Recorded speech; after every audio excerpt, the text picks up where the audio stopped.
আমরা সবাই যে কোনো ধরনের জার্ম বা জীবাণুর সংক্রমণ থেকে সাবধান থাকি, কিন্তু কিছু মানুষ থাকে যাদের এই ভয় মাত্রাতিরিক্ত বেশি পরিমাণে থাকে এবং তাদের এই ভয় থেকে তারা এমন এমন আচরণ করে যে তারা তাদের নিজেদের এবং তার আশেপাশের মানুষের লাইফ অনেক বেশি ডিফিকাল্ট করে ফেলে। এবং এই প্রবলেমটাকে আমরা খুব কমনলি কন্টামিনেশন ওসিডি বা বাংলায় সূচিবায়ু হিসেবে জানি। আমি তানভীর আহমেদ প্রান্ত, কনসালটেন্ট সাইকোলজিস্ট। আজকে আমি ওসিডি নিয়ে ডিসকাস করব, সাথে কন্টামিনেশন ওসিডির একটা কেস নিয়ে কথা বলবো এবং বোঝার চেষ্টা করব ওসিডি কতটা ভালো হতে পারে। হবি মেন্ডেল, কানাডিয়ান কমেডিয়ান এবং টেলিভিশন অ্যাক্টর, যাকে আমরা সবাই আমেরিকান গট ট্যালেন্টের জাজ হিসেবে চিনি, and he is my personal favourite জাজ। সে তার লাইফের 40 বছর ওসিডি নিয়ে সাফার করে। তাকে নিয়ে আরও কিছুটা ঘাটাঘাটি করে জানতে পারি তিনি তার লাইফে কখনোই কারোর সাথে হ্যান্ডশেক করতেন না। এর পরিবর্তে তিনি ফিস্ট বাম্প করতেন, এবং তিনি ফিস্ট বাম্প মূলত স্টাইল থেকে করতেন না। তিনি করতেন যেন কারো হাত তার টাচ না করা লাগে। তার সবসময় ভয় হতো যে তিনি জানেন না কারো হাতে কি আছে, স্পেসিফিক্যালি হাতে কোনো জীবাণু আছে কিনা। তাই তিনি সবসময় হ্যান্ডশেক করা অ্যাভয়েড করতেন। শুধুমাত্র কারো হাত টাচ করা না, তিনি কোনো দরজার নবও কখনো খালি হাতে টাচ করতে পারতেন না। সিঁড়ির পাশের রেলিং ছিল তার বিগেস্ট এনিমি। যে কোনো শোয়ের আগে রেডি হতে তার সব সময় নতুন মেকআপ প্রোডাক্ট ইউজ করতে হতো, যেটা এর আগে কখনো ইউজ করা হয়নি বা খোলা হয়নি। তিনি তার লাইফের এই সাফারিংগুলো নিয়ে কীভাবে ডিল করেছেন এ নিয়ে একটা বইও লিখেছেন। বইটার নাম here is the deal or no deal. তিনি তার বইয়ে লিখেন তার লাইফের ওসিডি প্রবলেম শুরু হয় যখন তার বয়স ছিল মাত্র 8 বছর। তিনি তার ছোটবেলায় কখনোই তার নিজের জুতার ফিতাও নিজে বাঁধতে পারতেন না, কারণ তার মাথায় সবসময় চিন্তা আসতো জুতার ফিতাগুলো তো মাটিতে লেগেছিল, এগুলোতে যদি জার্ম থাকে, তাই তিনি নিজের জুতার ফিতাও টাচ করতেন না। বাসায় যদি কোনো গেস্ট আসতো তার মধ্যে খুবই অস্বস্তি কাজ করত, এবং তিনি কনস্ট্যান্টলি অবজার্ভ করতেন গেস্টরা কোথায় কোথায় টাচ করছে, এবং তারা যেই জায়গাগুলোতে টাচ করেছে তিনি ভুলেও সেই জায়গাগুলোতে যেতেন না। তিনি একটা ইন্টারভিউতে বলেন তার প্রবলেম একটা সময় এত বেশি সিভিয়ার হয়ে গিয়েছিল যে তার ছোটবেলার প্রেমিকা, যার সাথে তার পরবর্তীতে বিয়ে হয়, টেরি মেন্ডেল, তাকে একটা সময় বিরক্ত হয়ে তাকে বলেন, তুমি যদি তোমার প্রবলেমগুলো নিয়ে কিছু না করো বা কোনো ট্রিটমেন্ট না নাও, তাহলে আমাদের এই সম্পর্ক আর টিকবে না। এবং এই ধরনের প্রবলেমের ক্ষেত্রে এই জিনিসটা খুবই কমন। তারা বাধ্য না হওয়া পর্যন্ত কোনো ট্রিটমেন্টে যেতে চায় না। আবার অনেকে প্রপারলি জানেও না এই প্রবলেমটা আসলে কি, বা এই প্রবলেমের জন্য কোনো ট্রিটমেন্টও আছে কিনা। এই প্রবলেমটাকে বলা হয় অবসেসিভ কম্পালসিভ ডিসঅর্ডার বা ওসিডি। ওসিডি কি জানতে হলে আমাদেরকে দুইটা টার্ম প্রপারলি বুঝতে হবে। একটা হচ্ছে অবসেশন, আরেকটা হচ্ছে কম্পালশন। অবসেশন কি?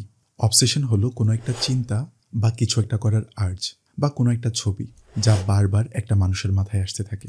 সে চায় এই চিন্তাগুলো বা ছবিগুলো যেন তার মাথায় না আসে, বাট তারপরও আসতে থাকে, এবং এই চিন্তাগুলো থেকে ব্যক্তির মধ্যে ডিস্ট্রেস বা অস্বস্তি তৈরি হয়। সো এটা মনে রাখা খুবই ইম্পর্টেন্ট যে অবসেশনের কন্টেন্ট 3 রকমের হতে পারে। এটা হতে পারে কোনো একটা চিন্তা, অথবা কিছু একটা করার আর্জ, অথবা কোনো একটা ছবি বা ইমেজ। এবং এই কন্টেন্টগুলো কারোর না চাওয়া সত্ত্বেও রিপিটেডলি অনেকক্ষণ সময় নিয়ে আসবে, এবং যখন আসবে তখন ব্যক্তির মধ্যে এংজাইটি বা ডিসকমফোর্ট তৈরি করবে। যেমন মেন্ডেলের ক্ষেত্রে অবসেশন ছিল জীবাণু নিয়ে সংক্রমণের চিন্তা। সারাক্ষণ তার মাথায় এই চিন্তাই আসতে থাকতো যে কোনোভাবে তার হাতে জীবাণু লেগে গেল না তো। আর কম্পালশন হলো এই অবসেশন থেকে ব্যক্তির মধ্যে যে খারাপ লাগা তৈরি হয় তা কমানোর জন্য কোনো ধরনের রিপিটেটিভ বিহেভিয়ার, অথবা কোনো একটা মেন্টাল অ্যাক্ট বা মনে মনে কিছু একটা করা। যেমন মনে মনে দোয়া পড়া বা কোনো একটা ওয়ার্ড মনে মনে বারবার রিপিট করা।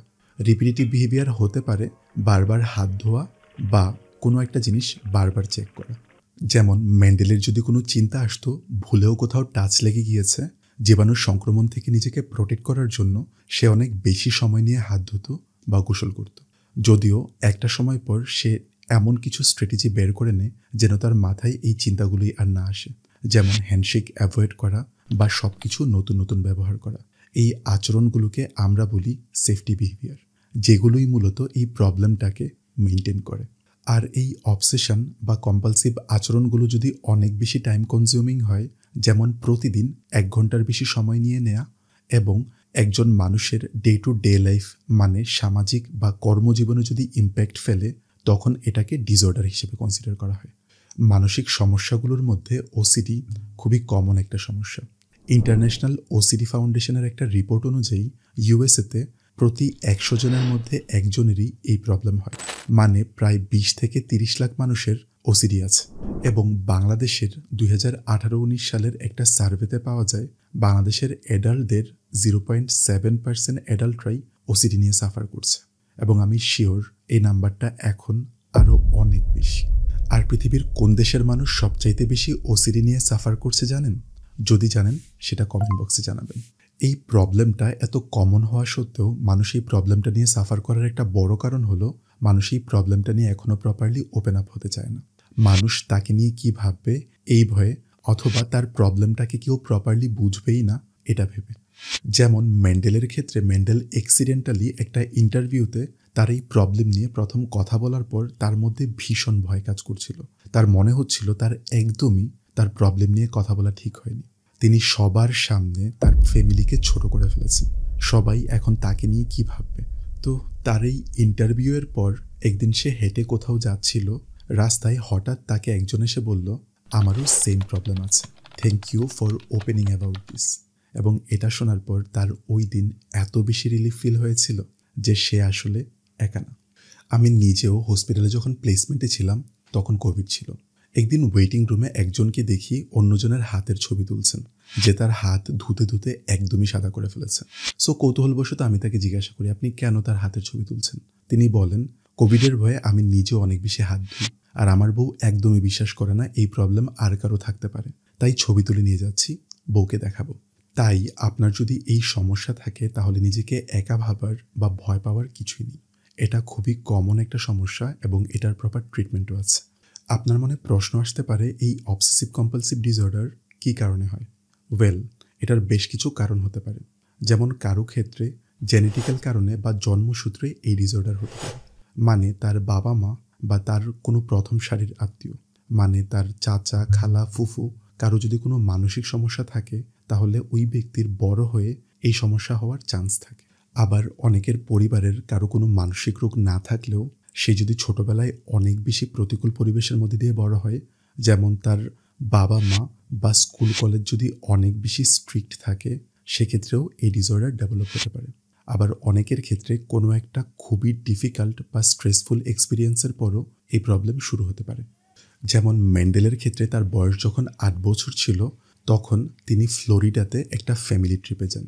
আর সেই ট্রিপে সে একটা স্যান্ডফ্লাই বা মাছির কামড়ে তার হাতে একটা ইনফেকশন হয়েছে। আর এই ইনফেকশনের ধরন এমন ছিল যে তার হাতের স্কিনের নিচে মাছির লার্ভাগুলো দেখা যেত, যা ইয়াং মেন্ডেলের জন্য খুবই ভয়াবহ একটা এক্সপিরিয়েন্স ছিল। এবং এটার চিকিৎসা করতেও তার বেশ কষ্ট হয়েছিল, যার পর থেকে তার মধ্যে এই জার্ম নিয়ে ভয়টা শুরু হয়। ওসিডি নিয়ে বেশ কিছু কমন মিথ আছে। এর মধ্যে প্রথম মিথ হলো, অনেকেই ভাবে আমাদের সবারই কিছু না কিছু মাত্রায় ওসিডি থাকে, এটা তেমন কোনো বড় সমস্যা না। এটা একটা ভুল ধারণা। ওসিডি হলে একটা মানুষের লাইফ কী পরিমাণ কষ্টের হতে পারে তা যার ওসিডি নাই তার জন্য চিন্তা করাও ডিফিকাল্ট। অনেকেরই এই ওসিডি প্রবলেম থেকে তাদের লাইফ একটা ছোট্ট স্ট্রাকচারের মধ্যে আটকা পড়ে যায়, সব কিছু থেকে নিজেকে আলাদা করে ফেলে, কারণ তারা কোনো কিছুর সাথেই অ্যাডজাস্ট করতে পারে না। এই জিনিসটা লিওনার্দো ডি ক্যাপ্রিওর এভিয়েটর মুভিতে খুব সুন্দর করে পোর্ট্রে করা হয়, যেটা ছিল মূলত একটা বায়োপিক লিজেন্ডারি ডিরেক্টর হাওয়ার্ড হিউজের লাইফের উপর, যার প্রচণ্ড লেভেলের জার্মোফোবিয়া ছিল এবং যার কারণে সে একটা সময় সব কিছু থেকে নিজেকে আলাদা করে নিজেকে ঘরবন্দি করে ফেলেন। আরেকটা কমন ভুল ধারণা হলো ওসিডি মানে কেবল অনেক বেশি হাত ধোয়াধুয়ি বা পরিষ্কার পরিচ্ছন্নতা। বাট ওসিডি আরও অনেক রকমের হতে পারে। যেমন রিলিজিয়াস ওসিডি, যেখানে ব্যক্তির মধ্যে ধর্ম নিয়ে বিভিন্ন আনকমফোর্টেবল চিন্তা বা ইমেজ আসে।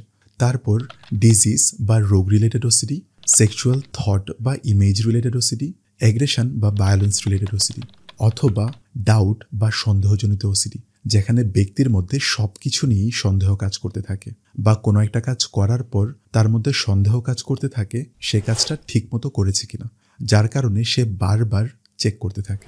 আবার অনেকের মধ্যে এই ভুল ধারণা থাকে যে যাদের ওসিডি আছে তারা আর কখনোই ঠিক হবে না, তাদের পক্ষে নর্মাল লাইফ লিড করা বা চাকরি করা পসিবল না। এটাও খুবই ভুল ধারণা। ওসিডি হলে প্রপার ট্রিটমেন্ট নিয়ে নর্মাল লাইফে ব্যাক করা অবশ্যই পসিবল। ওসিডির জন্য 2 ধরনের ট্রিটমেন্ট অ্যাভেলেবেল। মেডিকেশন এবং সাইকোথেরাপি বা কাউন্সেলিং। কগনিটিভ বিহেভিয়ার থেরাপির এক্সপোজার অ্যান্ড রেসপন্স প্রিভেনশনকে ওসিডি ট্রিটমেন্টে ফার্স্ট লাইন অফ ট্রিটমেন্ট হিসেবে কনসিডার করা হয়। বিভিন্ন ক্ষেত্রে ওসিডির সিভিয়ারিটির উপর ভিত্তি করে সাইকিয়াট্রিস্টরা বিভিন্ন মেডিসিন প্রেসক্রাইব করে থাকেন, যেগুলো ওসিডি ট্রিটমেন্টে বেশ ইফেক্টিভলি কাজ করে। ওসিডি হওয়ার পরও যে নর্মাল লাইফ লিড করা যায়, বিখ্যাত কমেডিয়ান হবি মেন্ডেল এর একজন পারফেক্ট এক্সাম্পল। তার বয়স যখন 8 বছর ছিল তখন তার ওসিডি প্রবলেম শুরু হয়। প্রপার ট্রিটমেন্ট এবং সাপোর্ট নিয়ে সে এখন নর্মাল লাইফ লিড করছে। শুধুমাত্র তাই না, তিনি ওসিডির অ্যাওয়ারনেস নিয়েও কাজ করে যাচ্ছেন। তাই ওসিডি হলে ভয় না পেয়ে সবকিছু থেকে নিজেকে আলাদা না করে আপনার প্রবলেম নিয়ে কথা বলুন, প্রপার ট্রিটমেন্ট সিক করুন। বিভিন্ন ধরনের ওসিডি এবং ওসিডি ট্রিটমেন্ট নিয়ে আমরা অন্য একটা ভিডিওতে আরও ডিটেলস আলোচনা করব। আশা করি আপনারা অবসেসিভ কম্পালসিভ ডিসঅর্ডার নিয়ে কিছুটা ক্লিয়ার হতে পেরেছেন। আপনার আশেপাশে যদি কেউ থাকে যে এই প্রবলেমটা নিয়ে সাফার করছে বা যার এই বিষয়টা নিয়ে জানা দরকার, তার সাথে এই ভিডিওটা শেয়ার করতে পারেন। ভালো থাকবেন। See you in the next video.